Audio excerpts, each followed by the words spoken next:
ಸಂಸ್ಥೆಯಿಂದ ತನಿಖೆ ಮಾಡಲಾಗುತ್ತೆ.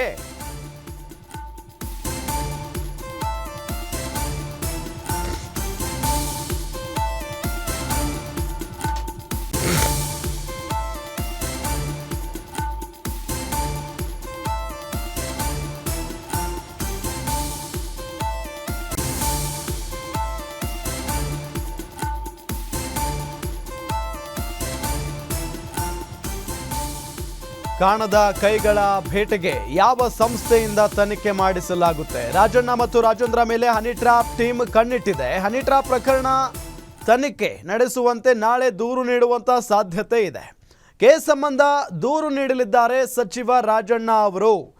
ನಿಮಗೆಲ್ಲ ಗೊತ್ತೇ ಇದೆ, ಈ ಹನಿ ಟ್ರ್ಯಾಪ್ ಪ್ರಕರಣದ ವಿಚಾರಕ್ಕೆ ಸಂಬಂಧಪಟ್ಟಂತೆ ರಾಜಣ್ಣ ಅವರ ಹೆಸರನ್ನ ಯತ್ನಾಳ್ ಅವರು ಸದನದಲ್ಲೇ ಪ್ರಸ್ತಾಪಿಸ್ತಾರೆ. ಆಗ ನನ್ನ ಹೆಸರು ಬಂದಿದ್ದಕ್ಕೆ ನಾನು ಕ್ಲಾರಿಟಿಯನ್ನು ಕೊಟ್ಟು ಬಿಡ್ತೀನಿ ಅಂತ ಹೇಳಿ ಎದ್ದೇಳುವಂಥ KN ರಾಜಣ್ಣ ಆಗ ಒಂದು ಹೇಳಿಕೆಯನ್ನು ಕೊಡ್ತಾರೆ, ಒಪ್ಕೊಳ್ತಾರೆ, ಹೌದು ನನ್ನ ಮೇಲೆ ಹನಿ ಟ್ರ್ಯಾಪ್ ಪ್ರಯತ್ನ ನಡೆದಿದೆ ಅಂತ ಹೇಳಿ.